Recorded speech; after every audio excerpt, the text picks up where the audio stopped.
de nous rejoindre sur la RTGA depuis Kinshasa. Très heureux de vous retrouver pour ces numéros du magazine Le Grand Jury. Le Grand Jury du groupe de presse L'Avenir, un magazine présenté par un journaliste de la télévision, un autre journaliste de la radio, mais aussi un journaliste de la presse écrite. C'est ça le groupe de presse L'Avenir. Et je ne suis pas seul aujourd'hui, je suis avec Laurent Fidèle Amacho, rédacteur en chef adjoint de la RTGA Radio. Bienvenue Laurent Fidèle. Merci Patrick. Et aussi à côté de Laurent Fidèle Amacho, Emmanuel Badibanga, rédacteur en chef du quotidien L'Avenir. Merci beaucoup d'être là, Emmanuel Badibanga.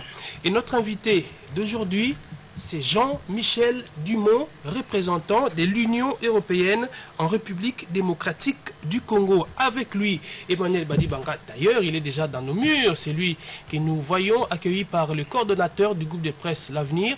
Emmanuel, nous allons aborder plusieurs sujets. Oui, plusieurs sujets, Patrick, parce que vous savez, qui dit Union européenne voit un peu la politique mondiale quelque part. Il y a donc les relations entre la RDC et l'Union européenne dans son ensemble. Il y a l'aspect économique. Il y a aussi toutes ces questions en rapport avec les migrations, les menaces de retrait de certains États de l'Union européenne. Donc tout ça sera passé au peigne fin avec Jean-Michel Dumont. Et c'est Laurent Fidèle Amacho qui va s'appesantir sur cette question au sein de l'Union européenne. Est-ce que la Grande-Bretagne va quitter, oui ou non, l'Union européenne? Oui, bien sûr, Patrick, l'ambassadeur qui sera avec nous d'un moment à l'autre va nous aider à comprendre si la sortie de la Grande-Bretagne de l'Union européenne aura des conséquences sur le fonctionnement de l'Union, si ça n'aura pas d'impact, parce que vous savez, le Premier ministre britannique est en train de mener une campagne à travers les capitales de l'Europe pour annoncer son désir de pouvoir quitter, parce que lui propose une certaine réforme au sein de l'Union. Il dit s'il n'obtient pas gain de cause, il risque de se retirer de l'Union européenne. On verra les conséquences de ces retraits de l'Union européenne de la Grande-Bretagne. Et on posera cette question. Chine, Union européenne, qui veut contrôler l'Afrique, Emmanuel? Justement, vous savez, la Chine, c'est devenu un monstre qui voudrait tout avoir ces derniers temps. Et quelqu'un a dit, quand la Chine tousse, c'est plutôt l'Union européenne qui tremble. Est-ce que l'ambassadeur Jean-Michel Dumont va le confirmer sur ce plateau? Est-ce que la Chine est une menace vis-à-vis de l'Union européenne? Donc, il y a beaucoup de lumière que nos téléspectateurs auront à recevoir de la bouche de l'ambassadeur. Mais nous commençons bien sûr d'abord par une question qui fait l'actualité en République démocratique du Congo, cet arrêt de la Cour constitutionnelle, la Cour qui a donné un ordre au gouvernement, mais aussi à la Commission électorale nationale indépendante par rapport au processus électoral, Laurent Fidèle. Oui, évidemment, nous comprendrons aujourd'hui la position de l'Union européenne par rapport à ça, parce qu'il faut se dire que l'Union européenne, c'est également un des partenaires de la République démocratique du Congo en matière de l'organisation des élections dans notre pays. Et avec cet arrêt de la Cour constitutionnelle, que pense l'Union européenne? Va-t-elle continuer à appuyer ou à soutenir le processus électoral? Bon, on verra ça, on comprendra. Et parce que la MONUSCO s'est prononcée par rapport à cet arrêt. Aujourd'hui, nous aurons l'occasion d'écouter également le point de vue de l'Union européenne représenté par son ambassadeur ici, M. Jean-Michel Dumont. Est-ce que l'Union européenne craint aussi ces fameux glissements, Emmanuel? Nous en parlerons. Non, je crois que le problème, sans être l'invité que nous attendons, le problème, c'est l'Union européenne est restée dans ses principes de manière générale. Je verrai aujourd'hui si jamais ça n'a pas changé. Parce que dans ces principes-là, on voudrait toujours tout renvoyer à la souveraineté nationale. On va voir ce que ça va donner. Et l'ambassadeur va très bientôt nous rejoindre sur ce plateau pour que nous commencions le débat. Vous l'avez vu, il va très bientôt faire son entrée dans ce studio du groupe de presse L'Avenir. Bonjour, monsieur l'ambassadeur. Bonjour, et Merci bonjour à tous nos téléspectateurs qui nous écoutent maintenant. Merci pour votre disponibilité. Et merci pour votre accueil. Voilà. Première question. La Cour constitutionnelle a rendu son arrêt par rapport au processus électoral, par rapport à la saisine de la Commission électorale nationale indépendante. Elle donne l'ordre au gouvernement de financer les élections, de donner assez de moyens à la CENI et à la CENI de revoir le calendrier électoral. Quel sentiment vous anime aujourd'hui après cet arrêt de la Cour constitutionnelle? Comme vous le savez, nous avions salué la publication du calendrier qui avait été publié par la CENI au début de cette année, Nous avons constaté au fil des mois les difficultés et les retards qui s'accumulaient, retard dans la préparation, retard dans l'actualisation du fichier, retard dans le décaissement des fonds. Et donc la Cour constitutionnelle a constaté effectivement qu'il y avait certaines difficultés et donc a demandé maintenant donc, à la CENI donc, de revoir en toute interpersonnalité et de façon globale donc, son calendrier. Je crois qu'effectivement c'est une bonne chose que de poser les questions à plat. Revoir les calendriers, il y a une certaine opinion qui craint que nous tombions dans ce que d'aucuns appellent glissement. Revoir les calendriers, ça veut dire qu'on va postposer certains scrutins?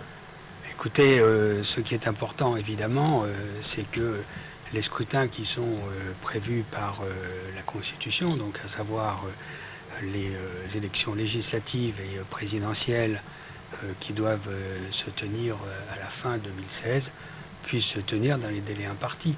Après, il appartient évidemment à la CENI de trouver les moyens d'organiser son calendrier en organisant les élections de façon à trouver les financements nécessaires. On vous entend parler, on dirait qu'il faut prioriser les législatives et l'élection présidentielle et les locales. Le gouvernement y accorde une très grande importance aussi. Il ne faudrait pas commencer d'abord par ça. Écoutez, évidemment que les élections locales et régionales sont importantes puisque c'est l'enracinement de la démocratie locale.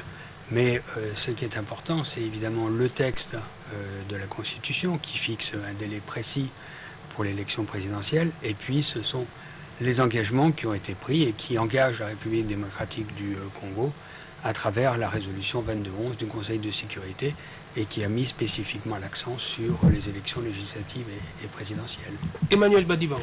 Je voudrais, dans ce sens, justement, demander à l'ambassadeur si jamais il y a élection dans notre pays, est-ce que l'Union européenne est prête à mettre la main à la poche? Et si oui, à quelle hauteur? Sinon, quels sont les préalables que vous posez pour le faire?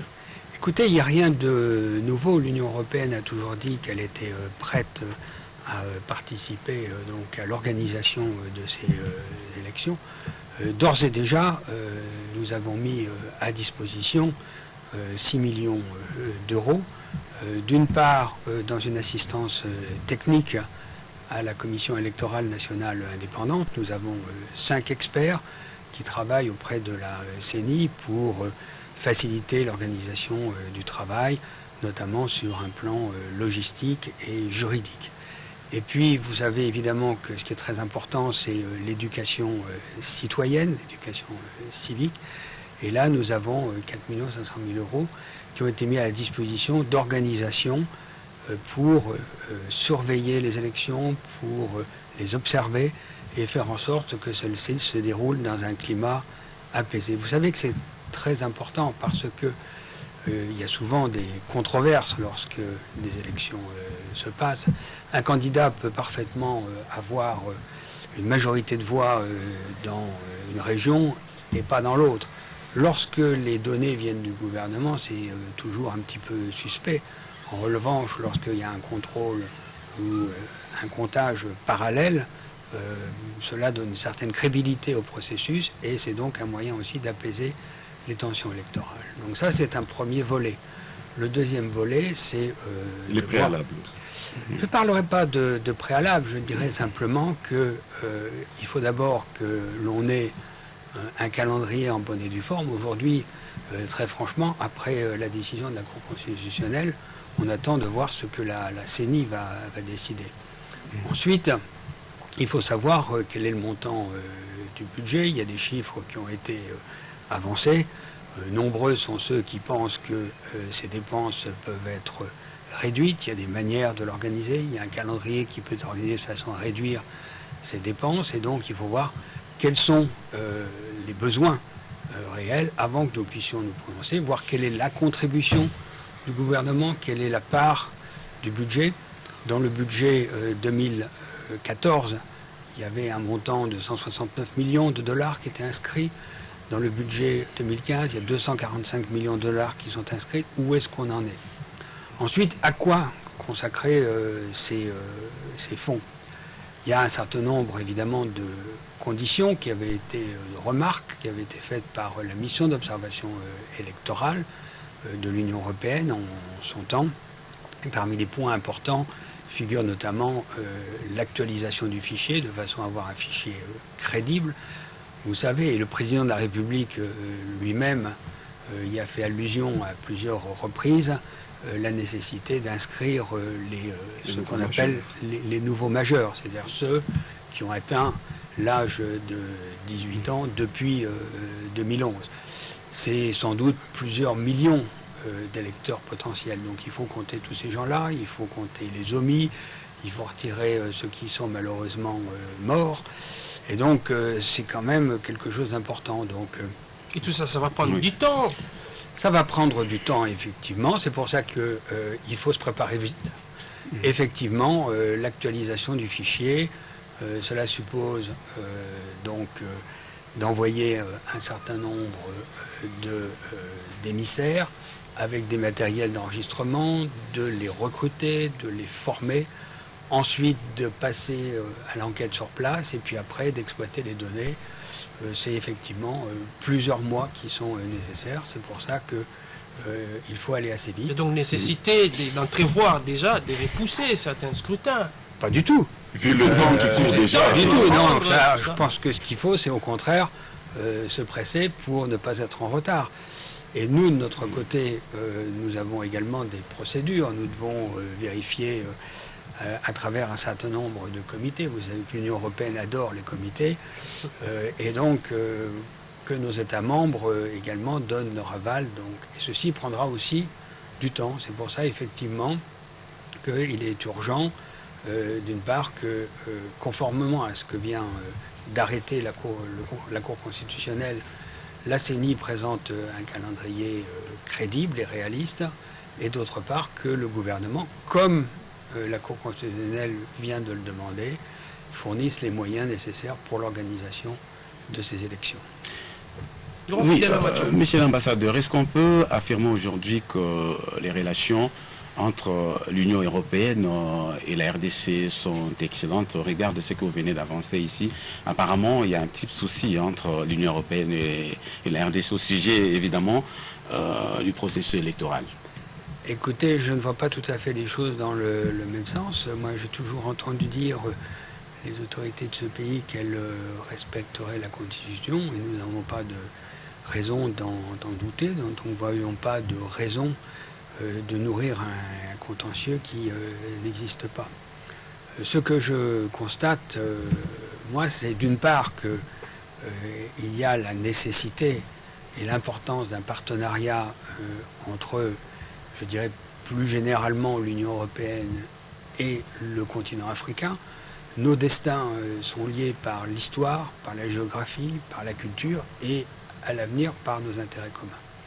Pour ce qui concerne plus particulièrement la République démocratique du Congo, je crois que nous poursuivons les mêmes objectifs, qui sont que la paix et la stabilité règnent dans la région et notamment dans la région des Grands Lacs. Il y a eu un certain nombre de progrès qui ont été accomplis depuis l'accord d'Addis Abeba et depuis la défaite du M23, mais il y a encore du chemin à faire. Et puis il y a le fait d'avoir une croissance qui bénéficie à la population. Aujourd'hui, cette croissance, elle est réelle, mais la population n'en voit pas encore les bénéfices. Et puis, c'est l'enracinement de la démocratie et des droits de l'homme. Je crois que ces trois questions sont des préoccupations du gouvernement de la République démocratique du Congo. Ils sont la préoccupation de l'Union européenne, de ses États membres, de sa population. Et donc, je crois que c'est une bonne base pour renforcer notre partenariat, nos relations et notre coopération. Monsieur l'ambassadeur, Patrick Permettier, une certaine opinion pense que la communauté internationale, dont notamment l'Union européenne, met beaucoup de pression sur la République démocratique du Congo, qui est d'autres pays de la sous-région qui se retrouvent presque dans la même situation que nous. Qu'est-ce que vous en dites? Écoutez, je n'ai pas du tout cette impression. Vous n'avez qu'à voir notre réaction concernant les événements au Burundi. Vous savez que la situation sur un plan juridique est discuté et discutable, mais il y a également les accords d'Arusha. Et vous avez vu donc les désordres que cette situation a créé, l'absence de consensus. Et donc, vous avez vu que nous avons engagé sur la base de ce qu'on appelle l'article 96, donc des discussions avec le gouvernement du Burundi. Et comme vous le savez, l'article 96 peut mener également à des sanctions. Emmanuel Badibanga. Je voudrais justement rebondir dans le sens de la contribution de l'Union européenne, parce qu'il y a souvent le Fonds européen au développement, le FED, il y a dernièrement le programme d'assainissement de la ville de Kinshasa, que l'Union européenne venait de remettre à l'hôtel de ville. Monsieur l'ambassadeur, est-ce que vous êtes sûr que le ciel est tout à fait bleu entre l'Union européenne et la RDC par rapport à la gestion de ces fonds? Écoutez, nos coopérations portent, comme vous le savez, sur 4 domaines principaux. Le premier, c'est la gouvernance, puisque la gouvernance est vraiment la clé de tous les problèmes. Ce pays est un pays qui regorge de richesses. Alors on parle souvent des mines, je pense que c'est en fait pas le plus important. Il y a toutes les ressources en eau, les ressources en agriculture, les ressources forestières, mais surtout une richesse en hommes, des gens qui sont relativement bien formés, même s'il y a évidemment beaucoup de lacunes, et qui sont entreprenants.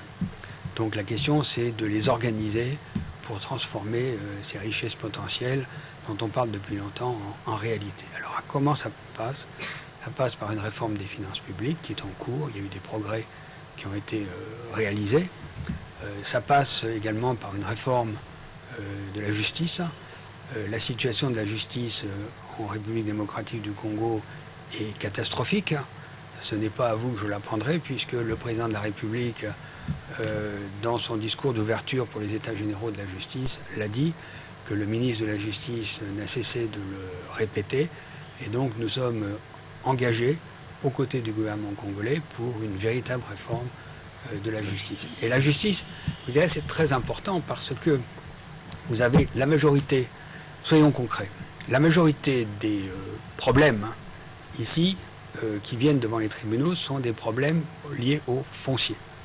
C'est-à-dire que vous avez un terrain et vous avez 4-5 personnes qui revendiquent la propriété du même terrain. Et la justice, en général, est souvent corrompue, et donc les décisions ne sont pas prises conformément à l'intérêt des justiciables. Alors quel est le résultat? Le résultat, il est tout simple. C'est que quand vous allez devant une banque et que vous voulez un prêt pour développer, par exemple, une ferme, la banque va vous dire, mais c'est quoi votre titre de propriété? Voilà, c'est ça. Ah, est-ce que c'est contesté? Ah oui, c'est contesté.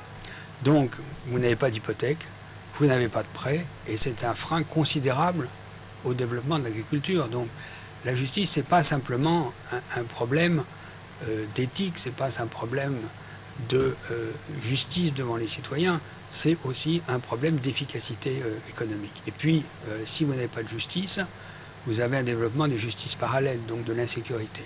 Le troisième volet, ça va être la réforme de l'armée, et donc et aussi la réforme de la police, de façon à avoir notamment des policiers qui soient respectueux des droits des personnes. Donc ça, c'est le premier volet qui est au cœur. Ensuite, nous avons trois autres volets. L'un qui concerne les infrastructures, avec la poursuite de la construction de la route nationale numéro 1. Là, l'objectif, il est économique, bien sûr, mais il est aussi politique.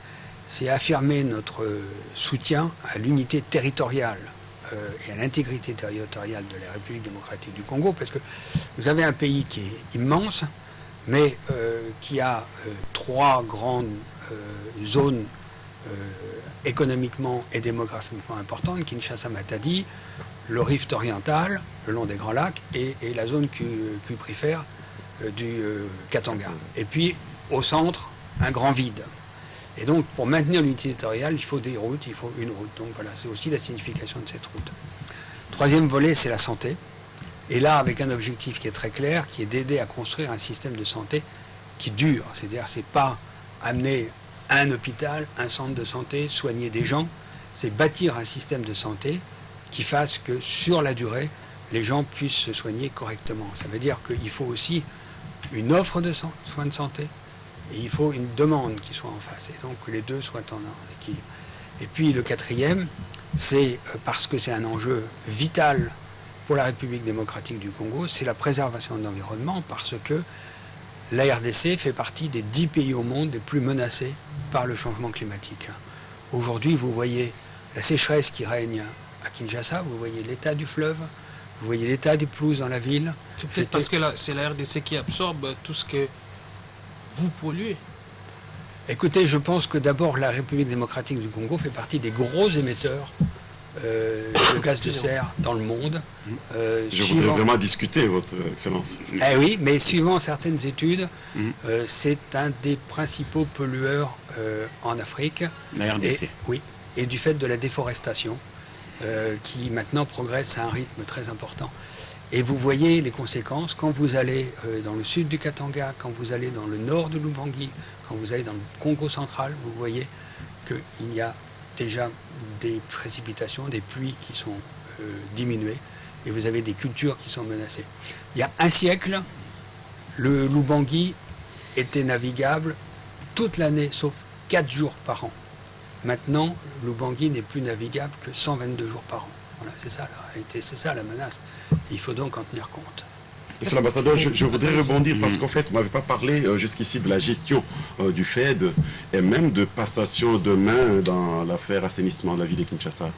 Écoutez, sur le FED, c'est tout simple, puisque, comme vous le savez, c'est un accord qui est signé entre le gouvernement du Congo et l'Union européenne. Le Premier ministre s'est rendu l'année dernière, en juin, à Bruxelles pour signer ce qu'on appelle le programme indicatif national. Et ce programme est bâti sur la base des demandes qui sont faites par le gouvernement de Kinshasa. Ensuite, comme vous le savez sans doute, il y a un organisme, alors on va utiliser un nom un peu barbare, ça s'appelle la COFED, et cet organisme c'est celui qui gère les fonds du Fonds européen de développement. Nous ne sommes en règle générale que observateurs, par exemple dans les comités de sélection des projets, nous sommes observateurs.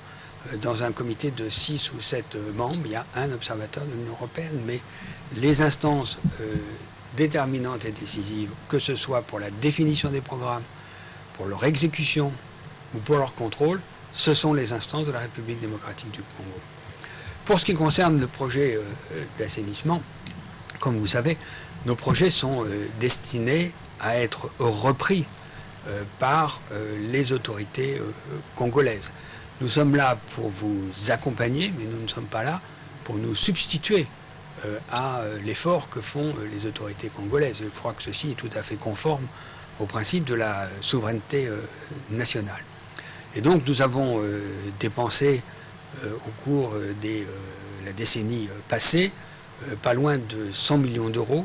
C'est un peu plus d'une dizaine de millions d'euros chaque année, donc une douzaine de millions de dollars, pour lancer ce programme d'assainissement. Il avait toujours été entendu que ce programme serait repris par les autorités congolaises et les autorités municipales de Kinshasa avaient toujours marqué leur intérêt pour le reprendre, d'ailleurs dans le cadre d'une valorisation des déchets. L'année dernière, lorsque le programme a été signé avec le Premier ministre, celui-ci nous a dit, écoutez, on a besoin d'un peu de temps pour permettre la transition avec un programme géré par la municipalité de Kinshasa. Et donc on a accepté donc une prolongation d'1 an et de mettre 10 millions d'euros pour permettre donc l'étude de cette transition. Donc toute cette année a été consacrée donc à une discussion aussi bien avec les autorités gouvernementales congolaises qu'avec la municipalité de Kinshasa, pour permettre la reprise dans de bonnes conditions de ce programme. Et donc nous avons la satisfaction de voir que le 20 août, effectivement, le programme a pu être transmis dans de bonnes conditions. Voilà, il y a deux conditions, je dirais. Oui.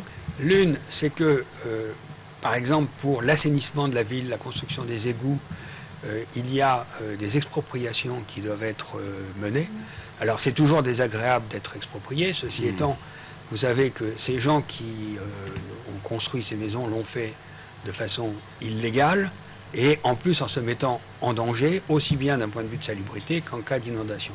Donc là, nous voyons que la municipalité de Kinshasa a mené les programmes donc, qui permettent ces expropriations. Et puis quant au centre d'enfouissement technique à Mpassa, au-delà de l'aéroport, il y a eu également un certain nombre de gens qui sont installés illégalement sur le terrain.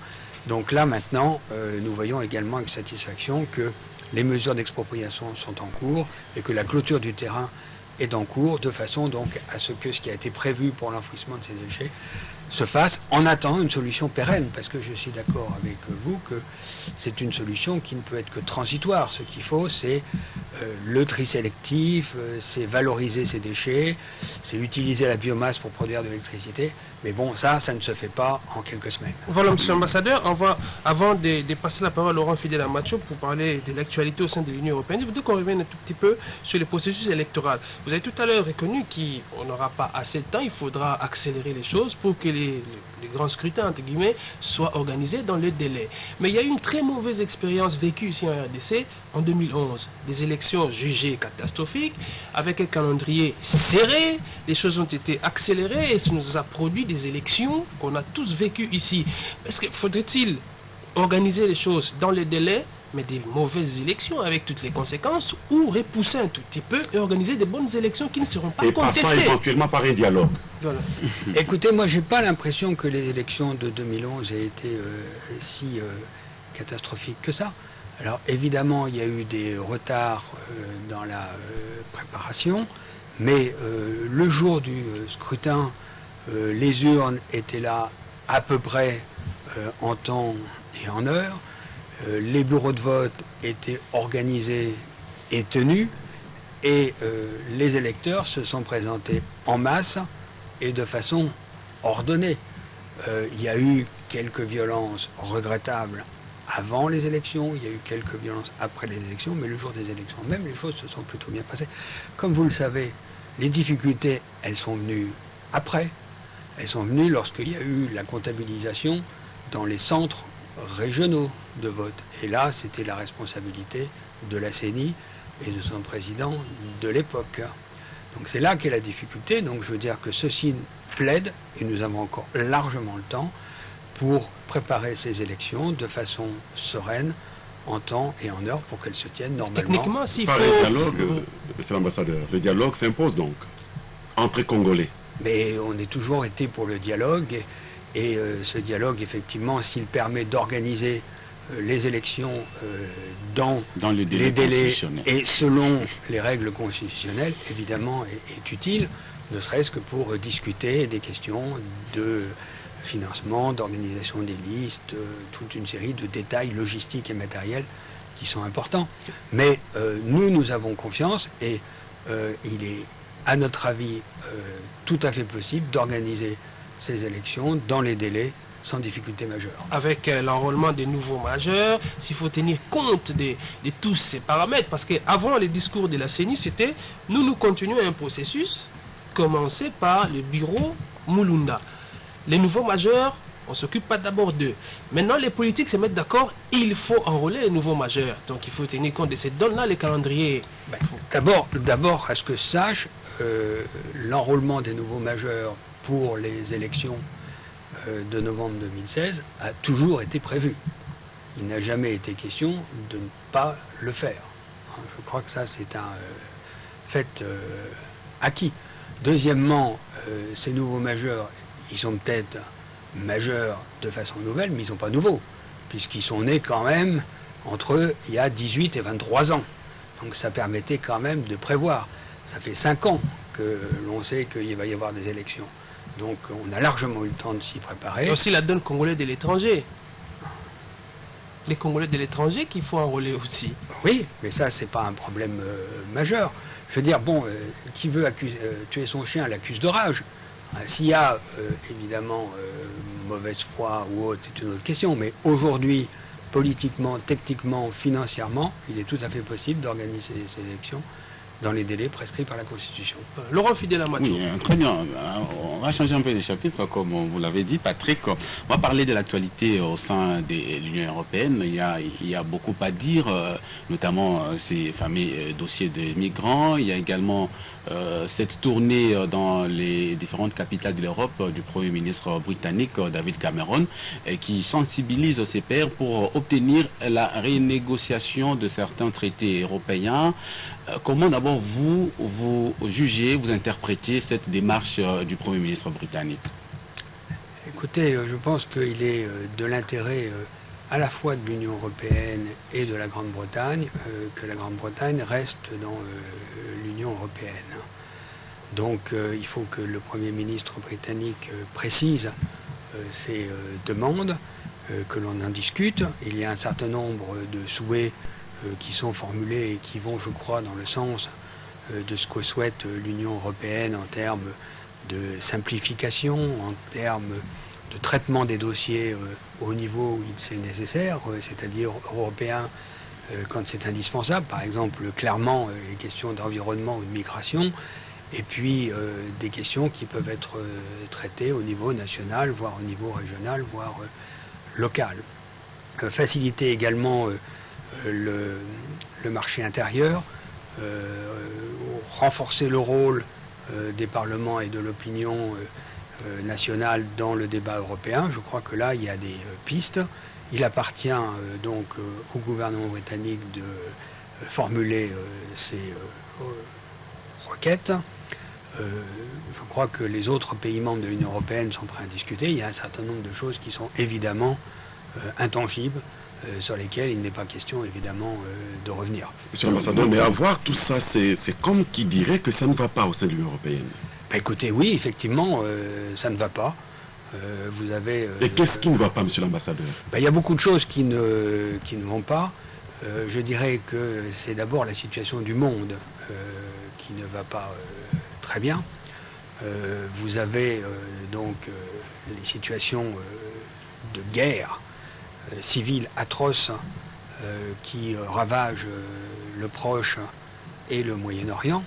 Et bien évidemment, la crise migratoire est d'abord la conséquence des guerres qui se passent en Syrie, mais également sur les flancs en Turquie et en Irak.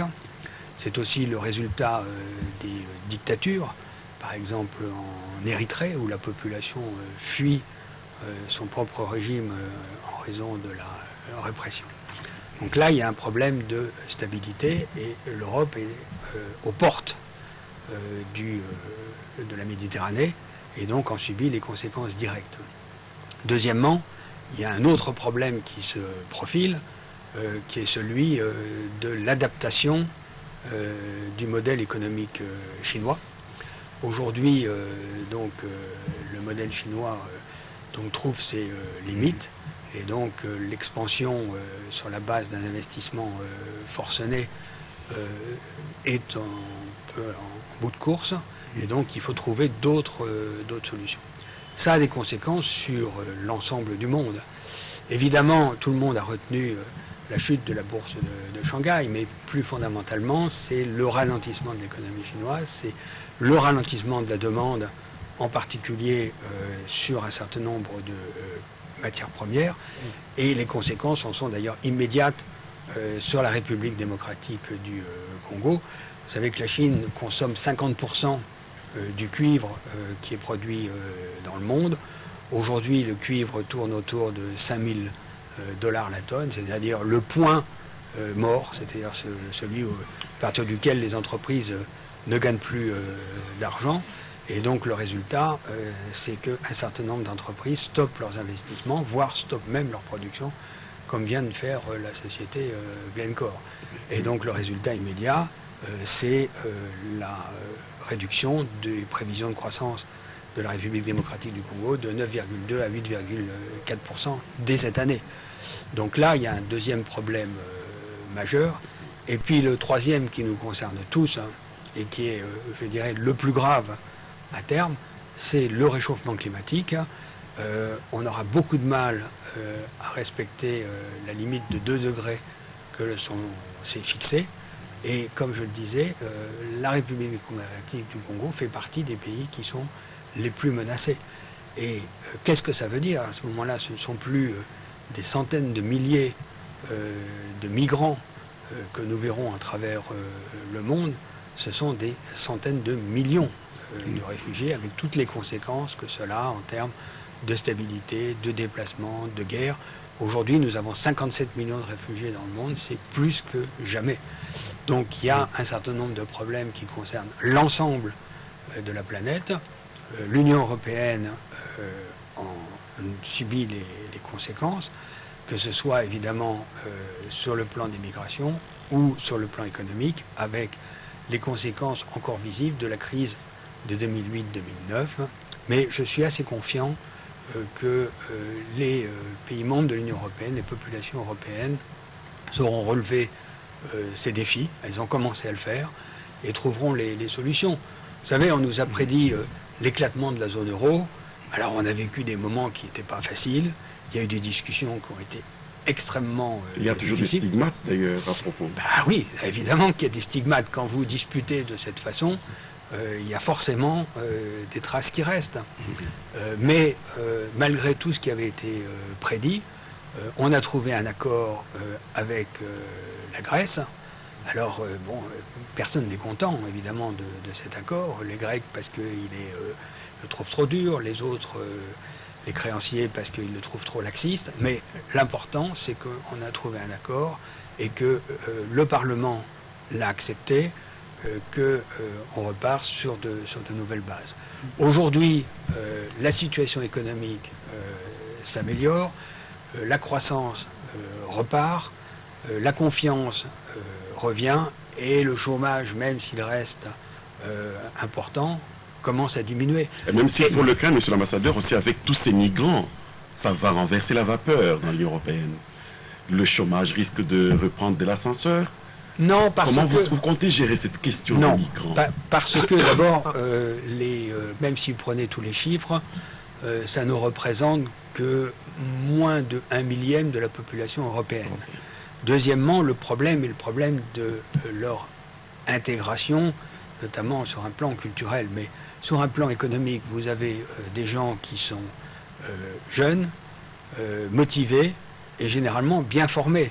Parce que ce qui est quand même très triste dans cette affaire, c'est que ceux qui quittent aujourd'hui la Syrie, ce sont les classes moyennes, ce sont ceux qui ont reçu une formation, ceux qui ont les moyens aussi de payer leur trajet, parce que vous savez que tout ça donne lieu à des pratiques scandaleuses. Vous avez des passeurs qui profitent de la misère des gens. Les gens doivent payer parfois 10 000, 15 000 euros pour payer le trajet dans des conditions extrêmement difficiles. Donc ce ne sont pas les plus pauvres qui partent, ce ne sont pas les plus mal formés, ce sont au contraire les gens les plus entreprenants. Donc c'est une perte évidemment considérable pour ces pays, mais pour les pays européens, à terme et au-delà des difficultés actuelles, c'est au contraire une chance, à condition évidemment que nous sachions bien les intégrer. Il y a toujours des pays qui refusent. J'ai suivi dernièrement Bratislava qui pose des conditions. On ne veut pas des musulmans, on ne veut que des chrétiens. S'il faut accueillir des migrants, tout ça. L'Europe ne parle pas d'une seule voix par rapport à l'accueil de ces migrants. Non, l'Europe ne parlait pas d'une seule voix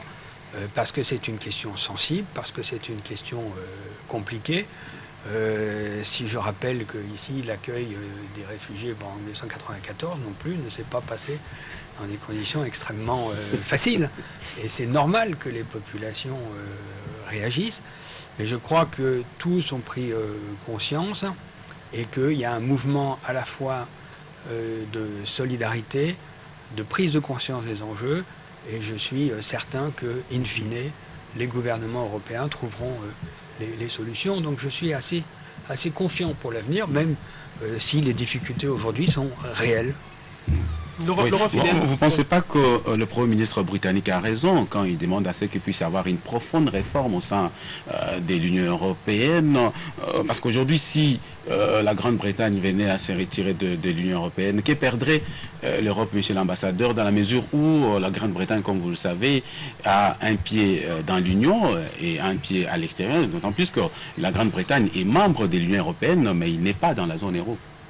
Écoutez, je ne sais pas qu'est-ce que vous appelez le pied à l'extérieur. C'est-à-dire un pied, et la Grande-Bretagne est membre de l'Union européenne, mais la Grande-Bretagne n'est pas membre de la zone euro. Mais elle n'est pas le seul pays membre de l'Union européenne qui ne soit pas membre de la zone euro. La Grande-Bretagne ne pèse pas la même chose. Si la Grande-Bretagne venait à se retirer, donc... la Pologne n'est pas non plus membre de l'Union européenne, et c'est aussi quand même... ça peut tomber, la Grande-Bretagne peut se retirer, l'Europe ne perdrait rien. C'est un choix que doit faire le peuple britannique. Je pense que les conséquences seraient très difficiles pour la Grande-Bretagne, elles seraient aussi difficiles pour l'Union européenne. Et nous souhaitons évidemment que les discussions puissent se passer pour permettre à la Grande-Bretagne de rester. Voilà, Laurent fait peut-être une question sur la Chine. Oui, la Chine, monsieur l'ambassadeur, vous avez parlé de la Chine qui a envahi l'Afrique, pour ne pas parler seulement de la République démocratique du Congo. Vous ne pensez pas que c'est un grand danger pour l'Union européenne qui doit, selon nous, revoir un peu ces aspects, notamment des collaborations avec les pays du Sud? Écoutez, moi, j'ai pas vu de chars ou d'avions chinois envahir l'Afrique. Parce que la Chine est partout en Afrique. En ce qui concerne les financements, les pays africains commencent à se tourner vers l'Afrique, le financement même des infrastructures. On se souvient des contrats chinois signés à RDC, ça provoquait un tollé. Attendez, c'est quoi les contrats chinois? C'est quoi leur montant? Beaucoup de milliards. Non. En échange? Non, c'est 800 millions de dollars à l'heure actuelle. C'est ça la réalité. Avec des difficultés de réalisation qui sont au moins aussi grandes que pour d'autres projets. Donc ramenons la réalité à ce qu'elle est. La Chine a grandi. Elle n'a d'ailleurs pas encore retrouvé tout à fait la place qu'elle avait dans l'économie mondiale au début du XVIIIe siècle. N'oublions pas que la Chine pesait un quart pratiquement, enfin 22-23% de l'économie mondiale à l'époque. Elle pèse aujourd'hui un peu autour de 12-13%, un peu plus si on regarde les émissions de gaz de serre, mais ça c'est un autre sujet. Mais si vous regardez la réalité des échanges commerciaux, vous apercevez que pour nombre de pays africains, le partenaire commercial et le partenaire en termes de coopération le plus important reste, et de très loin, l'Union européenne. Donc que la Chine voit son importance grandir au fur et à mesure de l'importance qu'elle occupe dans l'espace économique mondial, c'est normal. Vous savez, les Chinois sont venus nous trouver pour nous proposer des coopérations triangulaires. Ça veut donc dire que je crois qu'ils ont un intérêt à une coopération avec l'Union européenne et ses États membres pour renforcer le partenariat avec l'Union africaine, les pays africains et la République démocratique du Congo. On vous reproche, vous, de l'Union européenne, d'être trop regardant, de vous ingérer trop dans les affaires internes des pays, alors que la Chine s'occupe de l'aspect économique et puis c'est fini.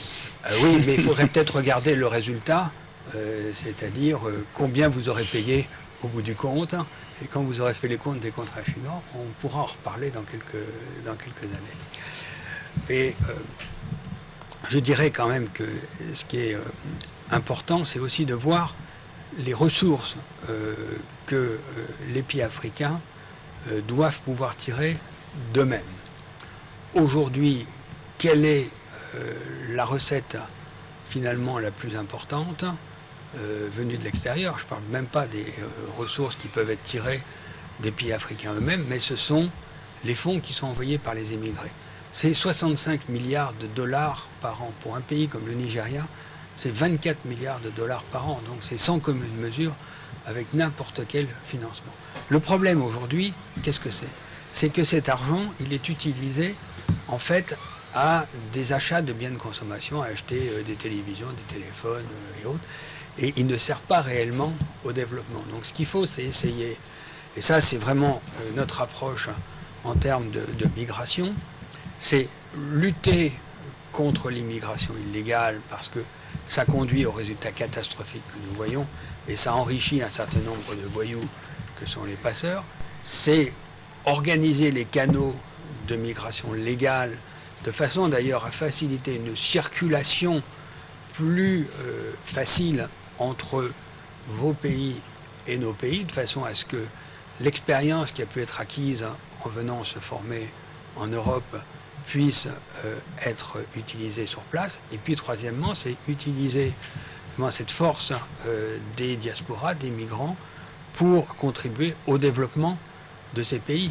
Mais moi, qu'est-ce que je constate aujourd'hui? Je constate que en Ukraine, à Kiev, les gens se soulèvent au nom d'un idéal européen et que vous avez des millions de gens qui sont en Syrie, en Turquie, en Irak ou ailleurs et qui ne rêvent que d'aller en Europe. Ça veut dire que l'Europe est peut-être dans une situation difficile, mais ça veut quand même dire que c'est quand même encore une zone prospère et qui fait rêver quand même les populations à travers le monde. On sait que même les Européens préfèrent la main-d'œuvre chinoise. Vous voulez ramener des devises. Patrick, moi, je voudrais plutôt ramener... pour la main-d'œuvre chinoise, est-ce que les augmentations de salaire qui ont été données à juste titre en Chine sont telles que la compétitivité des produits chinois est aujourd'hui en cause et que vous voyez les chiffres à exportation sont quand même en baisse sérieuse et qu'aujourd'hui vous aurez une croissance qui va être de, on ne sait pas très bien puisque les chiffres ne sont pas très fiables, mais sans doute autour de 2-3% de croissance réelle. Monsieur l'ambassadeur, je voudrais rebondir aussi sur une question assez épineuse en rapport avec il n'y a pas de question épineuse. Je la trouve épineuse parce que dans le chef de l'Union européenne, il y a aujourd'hui des mesures trop contraignantes pour délivrer ne fût-ce qu'un visa de voyage. Quitter la RDC, je parle de mon pays, pour se rendre dans la zone euro généralement, c'est devenu un casse-tête. Qu'est-ce qui fait que vous soyez trop exigeant lorsque le Congolais vient toquer aux portes de l'Union européenne, disons, de tous ces pays États membres, et on lui octroie difficilement un visa de voyage? Même à certains officiels, on refuse des visas. Oui, écoutez, non. Les conditions d'octroi des visas sont claires. L'objectif, c'est d'éviter justement cette immigration illégale, c'est éviter que se constituent des ghettos, c'est faire en sorte que l'intégration puisse se faire dans de bonnes conditions. Et il est clair que si les mouvements sont trop importants, ce ne sera pas possible. Et donc il est tout à fait normal de réguler la circulation des personnes, de façon à ce que ça se fasse dans de bonnes conditions. Vous dites normal, mais lorsque les Congolais s'en plaignent, il n'y a pas moyen d'alléger un peu lorsqu'on voit des files devant des ambassades, quelque part ça devait être un peu interpellateur. À ce que je sache, à ce que je vois, c'est pas d'abord devant les ambassades européennes, comme vous savez ici, c'est la maison Schengen. J'ai pas l'impression qu'il y ait des files particulièrement importantes. Et sans citer aucun de nos partenaires et amis, je crois qu'il y en a pas mal où les files sont plus importantes que devant la maison Schengen. Laurent Fidèle-Amathieu, on va peut-être terminer. Oui, j'aimerais un peu avoir le point de vue de l'Union européenne aujourd'hui par rapport à cette situation des migrants. Quelle est aujourd'hui? Nous voulons comprendre de manière claire la politique de l'Union européenne en matière de migration. Alors, notre politique repose, comme je le disais, donc sur 3 volets. Donc, organiser l'immigration légale, combattre l'immigration illégale, favoriser le co-développement à travers les diasporas. Pour ce qui nous concerne directement aujourd'hui avec cette crise que nous connaissons, puisqu'il faut bien appeler les choses par leur nom, nous avons une action à court terme, une action à moyen terme, une action à long terme. L'action à court terme, c'est sauver des vies humaines et faire en sorte que ceux qui ont droit à l'asile, qui est un droit imprescriptible, confirmé et contenu par toutes les conventions internationales, soient respectés. Nous avons triplé le nombre de bateaux qui sont en Méditerranée. Depuis le début de l'année, nous avons sauvé 122 000 personnes de la noyade. Bon, ça, c'est la première priorité. Là, dans le même sens, c'est alléger le sort des populations qui sont dans les camps autour de la Syrie. Aujourd'hui, il y a, en Syrie, il y avait 22 millions d'habitants. Il y en a 240 000 qui sont morts. Il y en a 4 millions qui ont quitté le pays. Et il y a 9 millions de déplacés internes. Donc c'est plus de la moitié de la population syrienne qui est concernée. Nous avons dépensé 4 milliards d'euros pour faciliter la vie dans les camps. Et encore ce matin, nous venons de lancer 2 projets pour améliorer la scolarisation et la sécurité alimentaire dans les camps. Donc ça, c'est le premier volet. Le deuxième volet, c'est moyen terme à l'intérieur de l'Union européenne, c'est nous doter d'une politique commune d'asile, parce qu'il y a déjà des règles communes d'asile, et il faut aller au-delà, c'est-à-dire que dans les faits, les règles soient à peu près les mêmes pour tous. Définir une liste de pays sûrs, c'est-à-dire de pays qui ne posent pas de problème en termes de respect des droits de l'homme, de la démocratie, et donc où les gens émigrent pour des raisons économiques, et il faut donc pouvoir les renvoyer plus facilement et traiter prioritairement le cas de ceux qui sont effectivement concernés par ces problèmes d'asile. Le troisième volet, c'est traiter les causes. Alors ça, c'est évidemment une action à long terme. C'est d'abord nous employer à régler la crise en Syrie. Nous espérons que l'accord qui a été passé avec l'Iran, même si nous ne faisons pas des illusions trop fortes, mais est quand même une base pour faciliter les discussions et un règlement de la crise en Syrie. Et puis c'est traiter évidemment les causes profondes, c'est-à-dire la question du développement. Et c'est ce à quoi tend toute notre action ici, à travers nos programmes de développement en partenariat avec le gouvernement congolais. Voilà. Merci beaucoup Jean-Michel Dumont, représentant de l'Union européenne à RDC. Merci d'avoir répondu à nos questions. Ben merci, avec plaisir, et j'espère avoir un tout petit peu éclairé l'opinion congolaise sur nos programmes, nos intentions et nos ambitions. Voilà. Merci à Laurent Fidela Macho, rédacteur en chef adjoint de la radio. C'était un plaisir, Patrick, d'être en face de l'ambassadeur Jean-Michel Dumont. Merci aussi à Emmanuel Badibanga, rédacteur en chef du journal L'Avenir. Merci Patrick, merci à Jean-Michel Dumont surtout qui nous a consacré ce temps. Voilà, merci.